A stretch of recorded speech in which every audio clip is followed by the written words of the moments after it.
पशुपतिनाथ का व्रत करना प्रारंभ करा और हमने भगवान का मंदिर नहीं छोड़ा। कितना भी संघर्ष आया जिंदगी में, पर मंदिर नहीं छोड़ा। और बाबा, आप कहते हो ना, कोई लेट बनता है, कोई जल्दी बनता है, और शिव को जल चढ़ाने वाला एक दिन सेठ जरूर बनता है। 15 साल जो दुख की घड़ी निकाली बाबा, वो दुख की घड़ी मेरे बाबा ने एक लोटे जल से टाल दी। हम आपको नजदीक में रहने के बाद भी कभी मिले नहीं थे, और बाबा कथा सुनी और आपके कहने पर एक लोटा जल ऐसा चढ़ाया कि बाबा ने आज मुझे खुद के मकान में लाकर विराजमान कर दिया और काम धंधा भी एक नंबर का कर दिया। मैं बाबा को धन्यवाद देने के लिए आई। एक लाइन अच्छी लिखी है, ओ शंभू मैं तेरी बाबा मैं तेरी हवा विच उड़ती जागी बाबा डोल तो छड़ी ना कटी जागी भोले मैं तेरी शंभो मैं तेरी हवा बिच उड़ती जावांगी बाबा डोर हथो छड़ी ना निकटी जावांगी। उस पर किया भरोसा, उस पर किया गया विश्वास, उस पर करी गई दृढ़ता खाली नहीं जाने देती। अगर गुरु ने मार्ग बता दिया कि सारी समस्या का हल एक लोटा जल है, मतलब अपने दिल में पक्का कर लो कि अब वो जल मेरी समस्या हल जरूर करेगा।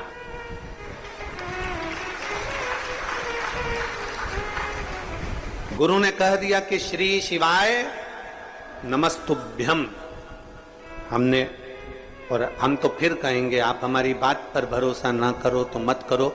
शिव महापुराण को एक बार अपने घर में लाकर पढ़कर देखो। विद्येश्वर संहिता में लिखा है कि श्री शिवाय नमस्तुभ्यम बोलने वाले का मात्र मुख का दर्शन कर लो तो अश्वमेध यज्ञ का पुण्य फल प्राप्त हो जाता है, हजारों हजारों यज्ञ का फल।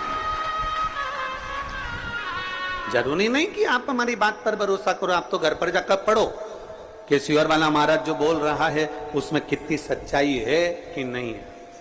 दुनिया कितना भी विरोध करे, पर व्यासपीठ से जो शब्द कहे जाते हैं वो सच्चे कहे जाते हैं और सत्य पर आधारित किए जाते हैं। भले उसका कितना भी विरोध हो जाए, कितना भी उस पे पीछे विवाद छिड़ जाए, पर वो सत्य वचन सत्य ही रहते हैं, उसको कोई नकार नहीं सकता।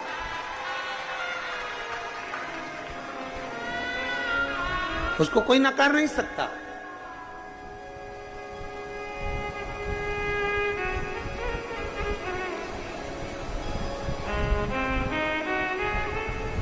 महाराज शिव कथा कर,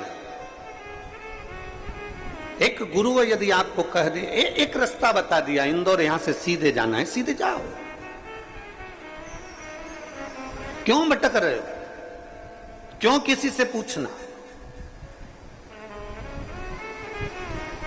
पर हमारी आदत हो गई, हम जब तक 2-4 जगह पूछेंगे नहीं, साहब मैं बड़ी दुखी हूँ, साहब मैं कष्ट में हूँ, साहब मेरे को ऐसा हो गया, मेरे को वैसा हो गया, क्या करूं, उन्होंने ये बता दिया, उन्होंने वो बता दिया, उन्होंने ये कह दिया, उन्होंने वो कह दिया। सब जगह पर कुछ ना कुछ बताते रहे, हर जगह पर कुछ ना कुछ बोलते रहे। हमने सब कुछ करके देखा, मान लो हमने सब कुछ कर देख लिया, तो आखिरी में शंकर का द्वार पकड़ लो, अंतिम में भगवान शिव की चौखट पकड़ लो। शिव महापुराण की कथा कहती है, भगवान शंकर के 5 मुख 15 नेत्र हैं।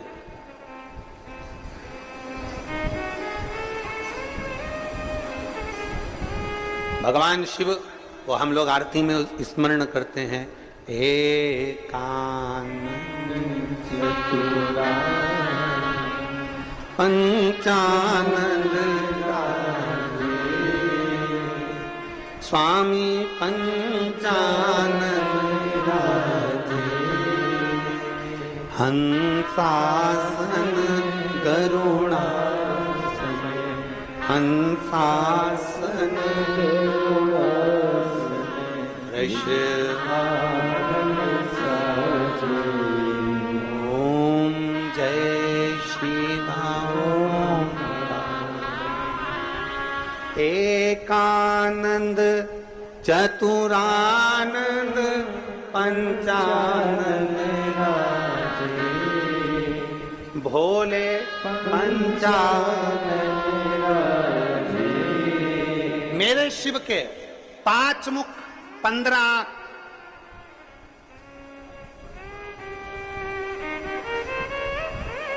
प्रभु पंचानंद राजे, हंसासन गरुड़ासन, हंसासन गरुड़ासन वृषभासन साजे। ओम हर हर हर। अब शंकर भगवान के नेत्र, और नेत्र जरा विचार करिएगा कि तीसरा नेत्र शिव का खुलता है तो काम जल जाता। तीसरा नेत्र खुले, जो जल जाए वो काम है। तीसरा नेत्र खुले, जो जल जाए वो काम है। और तीसरा नेत्र खुले, जो रह जाए वो राम है। तीसरा नेत्र खुले, जो जल जाए वो काम है। और तीसरा नेत्र खुले और जो रह जाए वो राम है। राम कभी समाप्त नहीं होता, मेरा शिव कभी समाप्त नहीं होता। भीतर का जो काम है, भीतर का जो अहम है, भीतर की जो अहंकारता है, भीतर का जो लोभ है, भीतर की जो तृष्णा है, भीतर की जो वासना है, भीतर की जो आसक्ति है, वो समाप्त हो जाती। आसक्ति समाप्त। जला वो काम था, रह गया वो राम है।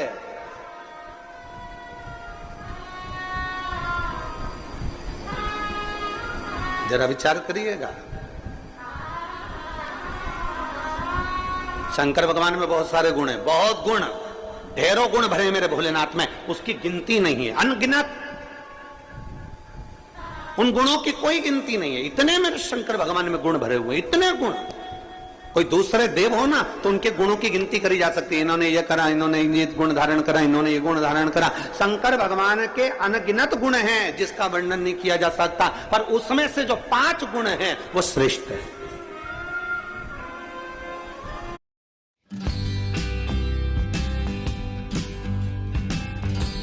Play it all in one video player.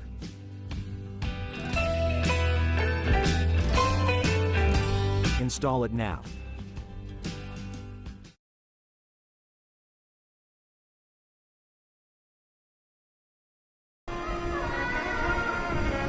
और उन 5 गुणों को जो शंकर का भक्त अपने अंदर धारण कर लेता है तो वो साधारण नहीं रहता। समझ लेना, शिव का कोई भक्त शंकर भगवान के 26 गुणों में से, मूल में से 5 गुण श्रेष्ठ अपने अंदर धारण कर लेता है तो समझ लेना कि शिव का एक अंश उसके अंदर विराजमान हो गया, वो शंकर का एक स्वरूप ही हो जाए। एक लोटा जल चढ़ाने वाला शंकर के मंदिर जाने वाली मेरी बहन, शंकर के मंदिर जाने वाला मेरा जीजा, शंकर के मंदिर जाने वाली मेरी बेटी, शंकर के मंदिर जाने वाले मेरे बेटा, शंकर के मंदिर जाने वाले मेरे बेटा बेटियां, मेरी माता, मेरे भाई, मेरे बंधु जो शिव के मंदिर जा रहे हैं, उनके अंदर ये 5 गुण के अगर दर्शन हो जाएं, ये 5 गुण के लक्षण तुम्हें नजर आ जाएं तो समझ लेना कि शंकर इनके अंदर धीरे धीरे प्रवेश कर गया। 5 गुण शंकर भगवान, गुण तो बहुत हैं पर उसमें से 5 गुण छाटे हैं जो भगवान शंकर के भक्त के अंदर धीरे धीरे आते चले जाते हैं। पहला गुण है शांत। पहला गुण है शांत, शांत रहना। घर में विवाद भी हो रहा है ना, तो भी थोड़ा शांति से स्मरण करा के, कोई बात नहीं बेटा, हो गया ना, बात खत्म करो। ए बेटा, बहू ने बोल दिया ना, बात खत्म करो। बहू बेटे ने बोल दिया ना बेटा, बात खत्म करो, समाप्त करो बात को।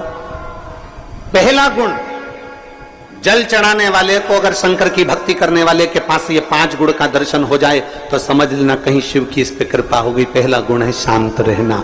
हमने देखा है पहले के समय में जब शिव महापुराण की कथा लोग नहीं सुनते थे, उसके पहले जरा देखना घर में कितना विवाद होता था।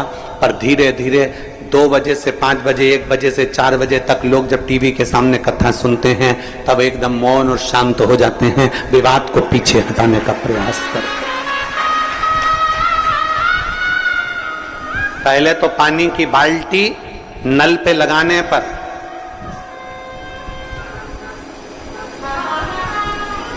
पानी की बाल्टी नल पे लगाने पर, पानी की बाल्टी कुएं पर भरने पर लड़ाई हो जाती थी। आज के समय में वो लड़ाइयां बंद हो गई क्योंकि लोग शांत हो गए, सहज हो गए, शांत, सरल है। दूसरा है समदर्शी। समदर्शी शिव का जो भक्त होता है ना, शंकर भगवान का जो गुण है, 5 गुण जो हमने छाटे हैं भगवान शंकर के, गुण तो बहुत है पर उसमें से जो छाटा गया दूसरे नंबर का है समदर्शी। मेरे ओघड़दानी समदर्शी हैं। समदर्शी से मतलब है कि जब मंथन में विष निकला, विष और अमृत बाद में निकला, तो पार्वती जी ने कहा कि ये विष एक काम करो, इन जीव जंतुओं को दे दो और अमृत देवताओं को दे दो, आप ले लो, ये किसी जीवों को दे दो। शंकर भगवान ने कहा नहीं, विष मैं पी जाता हूं और अमृत चाहे जानवर हो, जीव हो, पशु हो, पक्षी हो, सबके लिए छोड़ देता हूं। समदर्शिता।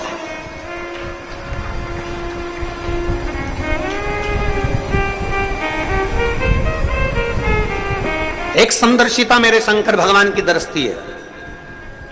कुबेर ने एक बार भोजन भंडारा रख दिया। कुबेर ने एक बार अपने घर में बहुत बड़ा आयोजन रख दिया और कुबेर ने सबको निमंत्रण दिया, सबको निमंत्रण।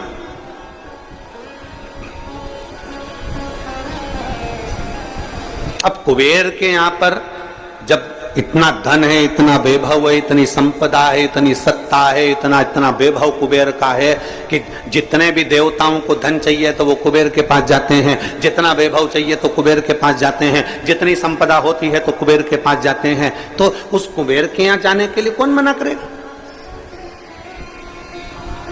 कुबेर के यहाँ जाने को कौन मना करेगा? सारे देवताओं ने तैयारी कर ली कि हमें कुबेर के यहाँ जाना है, सब कुबेर के यहाँ जाने लगे। देवर्षि नारद को लगा कि कुबेर ने सबको बुलाया, भगवान शिव को भी निमंत्रण दिया, शंकर भगवान को भी निमंत्रण दिया, पर कुबेर के यहाँ शिव आखिर पहुंचे नहीं, शंकर नहीं गए।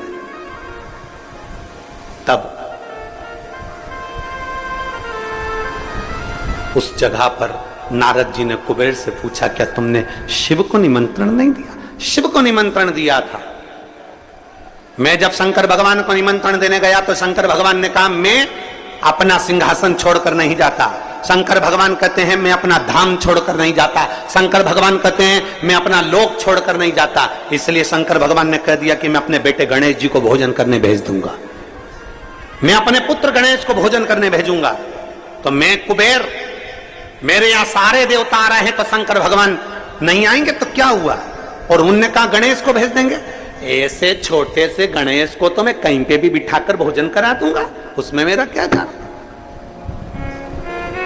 कुबेर ने जब अहम के शब्द कहे, कुबेर ने जब अहंकार की वाणी बोली, तब भगवान नारद जी ने कहा अब तुम गणेश जी को भोजन ही करा लो।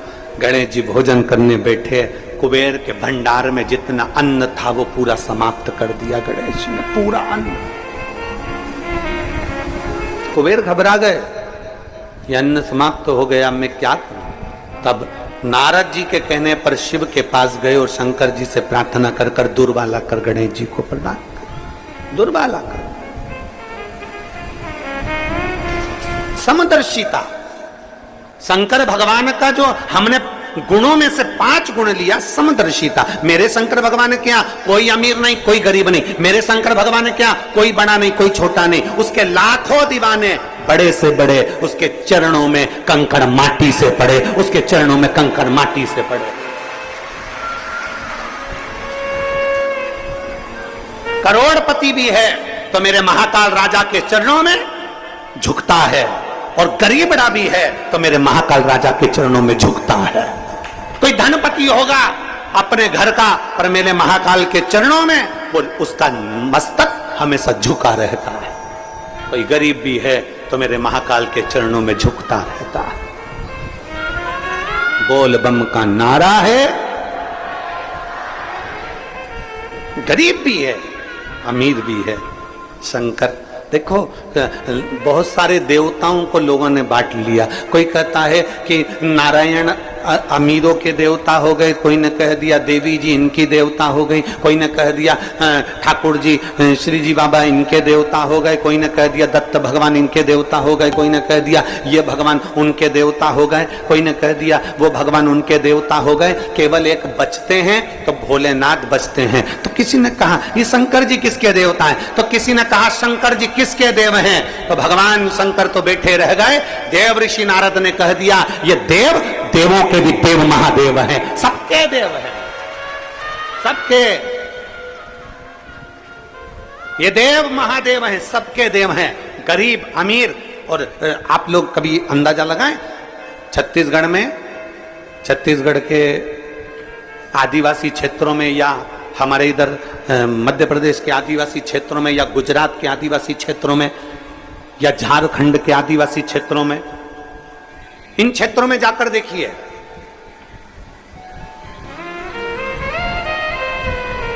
आदिवासी क्षेत्र में साधारण से साधारण व्यक्ति भी अगर पूजन करता है और उससे पूछा जाए तुम किसकी पूजन करते हो, तो कोई महादेव का नाम बताएगा, कोई उनके कुलगुरु का नाम बताएगा, कोई उनके बाबा का नाम बताएगा, पर जिसकी भी वो पूजन करते हैं वो शंकर का ही एक रूप है, वो शिव का एक रूप है।